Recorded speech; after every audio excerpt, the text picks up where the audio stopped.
اے رحمت عظیم کے مہمان السلام، قرآن کے نزول کے سامان السلام، رمضان السلام، اے رمضان السلام۔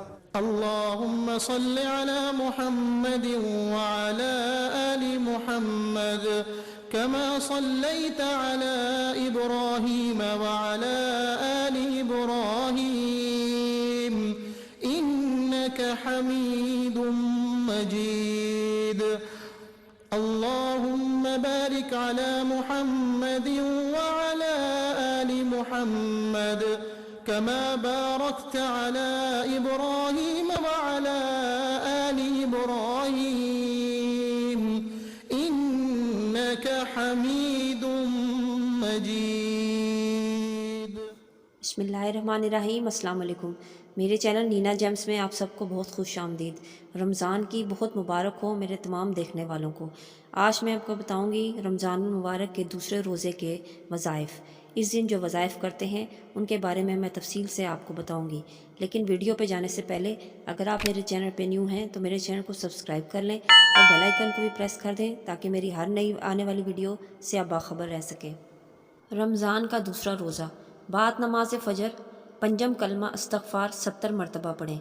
استغفر اللہ ربی من کل ذنب اذنبتہ عمدا او خطاء سرا او علانیۃ واتوب الیہ من الذنب الذی اعلم ومن الذنب الذی لا اعلم انک انت علام الغیوب والستار العیوب وغفار الذنوب ولا حول ولا قوۃ الا باللہ العلی العظیم۔ بعد نماز ظہر سورہ فاتحہ 40 مرتبہ۔ بعد نماز عصر درود ابراہیمی 25 مرتبہ۔ بعد نماز مغرب اللہ تعالیٰ کا یہ پیارا نام یا وہاب 133 مرتبہ۔ بعد نماز عشاء صلاۃ التسبیح 4 رکعت نفل نماز پڑھیں۔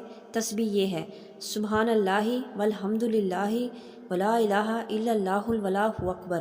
طریقہ یہ ہے: 4 رکعت صلاۃ التسبیح کی نیت کیجیے اور اس طرح پڑھیں۔ پہلی رکعت میں سبحانک اللہم کے بعد مذکورہ تسبیح 15 مرتبہ پڑھیں۔ اس کے بعد سورہ فاتحہ اور سورہ اخلاص پڑھنے کے بعد 10 مرتبہ پڑھیں۔ رکوع میں تسبیحات کے بعد 10 مرتبہ پڑھیں۔ رکوع سے اٹھ کر تسمیع اور تحمید کے بعد قوما میں 10 مرتبہ پڑھیں۔ پہلے سجدے میں تسبیحات کے بعد 10 مرتبہ پڑھیں۔ جلسہ یعنی دونوں سجدوں کے درمیان 10 مرتبہ پڑھیں۔ دوسرے سجدے میں تسبیحات کے بعد 10 مرتبہ پڑھیں۔ دوسری رکعت میں سورہ فاتحہ کے بعد 15 مرتبہ پڑھیں۔ اس کے بعد سورہ فاتحہ اور سورہ اخلاص پڑھنے کے بعد 10 مرتبہ پڑھیں۔ رکوع میں تسبیحات کے بعد 10 مرتبہ پڑھیں۔ قوما یعنی رکوع کے بعد کھڑے ہو کر 10 مرتبہ پڑھیں۔ پہلے سجدے میں تسبیحات کے بعد 10 مرتبہ پڑھیں۔ سجدوں کے درمیانی جلسے میں بیٹھ کر 10 مرتبہ پڑھیں۔ دوسرے سجدے میں تسبیحات کے بعد 10 مرتبہ پڑھیں۔ اس طرح تیسری اور چوتھی رکعت پڑھیے۔ ہر رکعت میں 75 مرتبہ اور تمام رکعتوں میں 300 مرتبہ پڑھیں۔ اگر کسی جگہ تسبیح پڑھنی بھول جائیں تو اس سے اگلے رکن میں گنتی پوری کر لیں۔ فضیلت: حضور صلی اللہ علیہ وآلہ وسلم نے یہ نماز تسبیح اپنے چچا حضرت عباس رضی اللہ تعالیٰ عنہ کو سکھلائی تھی۔ یہ تھے ہمارے آج دوسرے روزے کے حوالے سے وظائف۔